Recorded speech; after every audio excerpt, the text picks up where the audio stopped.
চক মই অখিল গগৈৰ লগত প্ৰতিযোগিতা কিহত কৰিব লাগে বিহু মইতো নাচনি নহয় আমি বিহু নাচক লৈ গিনিজ ৱৰ্ল্ড ৰেকৰ্ডহে কৰোঁ মোৰ লগত এইটোত কম্পিটিশ্যন কৰক না চক অখিল গগৈৰ কথাত গুৰুত্বই নিদিব তেওঁতো কথা বতৰাৰ পৰা আপুনি এইটোৱে গম নাপাব যে তেওঁ কোন পাৰ্টিত এতিয়া আছে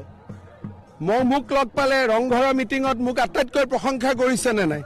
পীযুষ হাজৰিকাক পালে আটাইতকৈ পীযুষ হাজৰিকাক কৰে গৌৰৱ গগৈ পালে গৌৰৱ গগৈ প্ৰশংসা কৰে এটা অখিল গগৈ আৰু হৰেক মালৰ মাজত একো ডিফাৰেন্স নাই তেওঁ হৰেক মাল টাইপ হৈ গৈছে বৰ্তমান গগৈ আমাৰ লগত 6 গগৈ আছে তপন গগৈ পবিত্ৰ মাৰ্ঘেৰিটা গগৈ তৰংগ গগৈ আমাৰ লগত গগৈ বেছি আছে আসলতে আমাৰ মুখ্যমন্ত্ৰীজন এজন চেলেপু মানুহক আমি মুখ্যমন্ত্ৰী পাতি দিলো আমি পাতল মানুহ এজন তৰল মানুহ এজনক অসমৰ মুখ্যমন্ত্ৰী পাতি দিলো তেখেতে কৈ আছে যে অখিল গগৈটো আমি কামাখ্যা মন্দিৰলৈ যোৱা দেখা নাই মই কামাখ্যা মন্দিৰ দুবাৰ নে তিনিবাৰে গৈছো দেই মিছাকৈ লাভ নাই হিমন্ত বিশ্ব শৰ্মাৰ দৰে মই চুৰ নহয় মই চুৰি কাৰ্য কৰা নাই মই ৰাজহুৱা ধন অপব্যয় কৰা নাই মই ৰাজহুৱা ধন চুৰ কৰা নাই গতিকে মই দাগযজ্ঞ কৰি অনবৰতে সময় কটোৱাৰ কোনো প্ৰয়োজন নাথাকে কিন্তু হিমন্ত বিশ্ব শৰ্মাই ইমান পাপ কৰিছে যে তেওঁ অনবৰতে মন্দিৰলৈ গৈ থাকিবলগীয়া হয় মোৰ মন্দিৰলৈ গৈ থকাৰ ইমান প্ৰয়োজন নহয় কাৰণ মই পাপ কাম কৰাই নাই মই কেৱল ৰাইজৰ ভালে কৰিছো পইচা তুলি ইমান খালেতো খালে তাৰপিছত আকৌ একদম কাপোৰ খুলি পিটনো পালে তাৰপিছত এজিপি তাৰপিছত তেওঁ এজিপিৰ পিছত কি হৈ গ'ল এজিপিৰ পিছত তেওঁ কংগ্ৰেছৰ পিছত বিজেপি এতিয়া অকল লাষ্ট এআইডিএফটো যদি সোমাই দিয়ে অখিল গগৈ আৰু হৰেক মালৰ মাজত একো ডিফাৰেন্স নাই তেওঁ হৰেক মাল টাইপ হৈ গৈছে বৰ্তমান গতিকে তেওঁৰ কথা সুধিবও নালাগে হৰেক মালৰ জেগাত থাকিব দিয়ক কোন হৰেক মাল চাব দেই প্ৰথমতে আছো তাৰপিছত এজিপি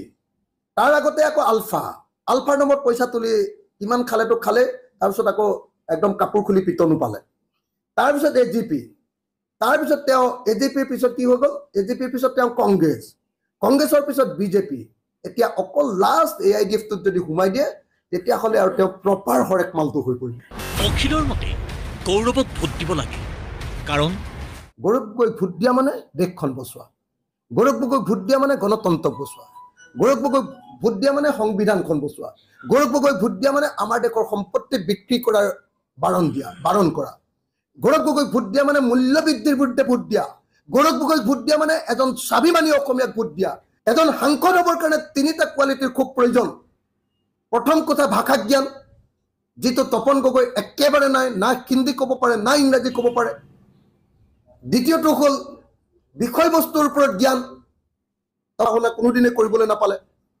গতিকে তেওঁ বিষয়বস্তু এটাৰ ওপৰত বক্তৃতা দিয়াৰ তেওঁ ক্ষমতা নাই আৰু তৃতীয় বস্তুটো হ'ল যে কলিজাত দম এজন সাংসদ হ'বৰ কাৰণে তেওঁ হিম্মত থাকিব লাগিব কথা ক'বৰ কাৰণে তেওঁ সাহস থাকিব লাগিব যি সাহস তপন গগৈৰ নাই অখিলৰ মতে বিজেপিক দিব নালাগে কাৰণ আমি এতিয়া পৃথিৱীৰ বৃহত্তম গণতান্ত্ৰিক দেশ আৰু 2024 চনৰ নিৰ্বাচনত যদি বিজেপিয়ে চৰকাৰ কৰে আমি হৈ যাম পৃথিৱীৰ বৃহত্তম ধৰ্মীয় মৌলবাদী দেশ যি আমাৰ মহাপুৰুষীয় পৰম্পৰাক অন্যায় কৰিব খোজে যি বাহিৰৰ পৰা অনা ধৰ্মক ইয়াত জাপি দিব খোজে যি উত্তৰ ভাৰতীয় ধৰ্মক ইয়াত জাপি দিব খোজে মাত্ৰ টকা 25,000 দি আমাৰ নামঘৰৰ গোটেই সমাজখনক কিনিবৰ কাৰণে বিজেপিয়ে যি কাম কৰিব খুজিছে তাত পতিয়ন নাযাবলৈ আৰু যি নামঘৰত এনেকৈ বিজেপিয়ে টকা দিছে তাৰ সমগ্ৰ নামঘৰৰ যিমানবিলাক মানুহ আছে সকলো পৰিয়ালে বিজেপিৰ বিৰুদ্ধে ভোটদান কৰিব লাগে বুলি মই আহ্বান জনাইছোঁ এইবাৰ অখিলৰ অভিযোগ আৰু আশংকা 10,000 টকাটো হিমন্ত বিশ্ব শৰ্মাৰ দেউতাকৰ পইচা নহয় হিমন্ত বিশ্ব শৰ্মাৰ নিজৰ পইচা নহয় হিমন্ত বিশ্ব শৰ্মাৰ পত্নীৰ পইচা নহয় এই পইচা চৰকাৰী টকা হিমন্ত বিশ্ব শৰ্মাই সেই 10,000 টকাটো দিবৰ কাৰণে বিজেপিৰ মিটিঙত বাধ্যতামূলকভাৱে আমাৰ মহিলাসকলক এনেকৈ আনি তেওঁলোকক ফটো মাৰি বিজেপিৰ মিটিঙত যে আহিছে এইটো প্ৰমাণ দিবৰ কাৰণে বাধ্য কেতিয়াও কৰিব নোৱাৰে ইয়া হ'ল অসমীয়া মহিলাৰ ওপৰত বিজেপিৰ অত্যাচাৰ কালিৰ পৰা বিজেপিয়ে ভোটাৰবিলাকৰ বেংক একাউণ্টৰ নম্বৰ লৈছে বিজেপিয়ে গুগল পে নম্বৰ আৰু বেংক একাউণ্টৰ নম্বৰ লৈছে বিজেপিয়ে হয়তো আজিৰ ভিতৰত বা কাইলৈৰ ভিতৰত গুগল পে বা বেংক একাউণ্টৰ জৰিয়তে যোৰহাট লোকসভা সমষ্টিৰ হাজাৰ মানুহক হয়তো পেমেণ্ট কৰিব 2 নম্বৰী টকা দিব কেৱল গৌৰৱ গগৈ নহয় লুৰিণজ্যোতিৰ পক্ষতো অখিল গগৈ কাৰণ দীৰ্ঘদিন ধৰি সৰ্বানন্দ সোণোৱালে অসমীয়া জাতিক যি ধৰণে ব্যৱহাৰ কৰিলে কেতিয়াবা মৰাণ বিধানসভা সমষ্টিত কেতিয়াবা ডিব্ৰুগড় লোকসভা সমষ্টিত কেতিয়াবা লখিমপুৰ লোকসভা সমষ্টিত, কেতিয়াবা মাজুলী বিধানসভা সমষ্টিত বিভিন্ন সময়ত যিধৰণে অসমীয়া মানুহক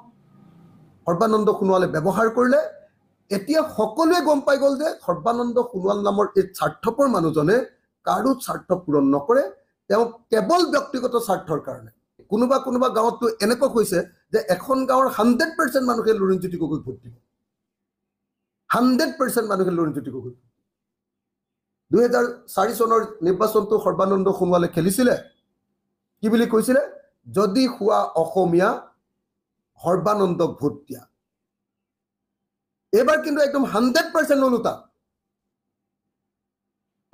যদি হোৱা বহিৰাগত সৰ্বানন্দক ভোট দিয়া। এনেকুৱা পৰিস্থিতিৰ সৃষ্টি হৈছে। আৰু লুৰিণজ্যোতিৰ ক্ষেত্ৰত দেখা গৈছে যে যদি হোৱা অসমীয়া লুৰিণজ্যোতিক ভোট দিয়া। তিনি গগৈ মানে কি? তিনি গগৈ ক'ত লাগে, কিয় লাগে? অসমৰ মানুহে যি তিনি গগৈ কথা কয়, অসমৰ মানুহে ভাবে, বহুত মানুহে ভাবে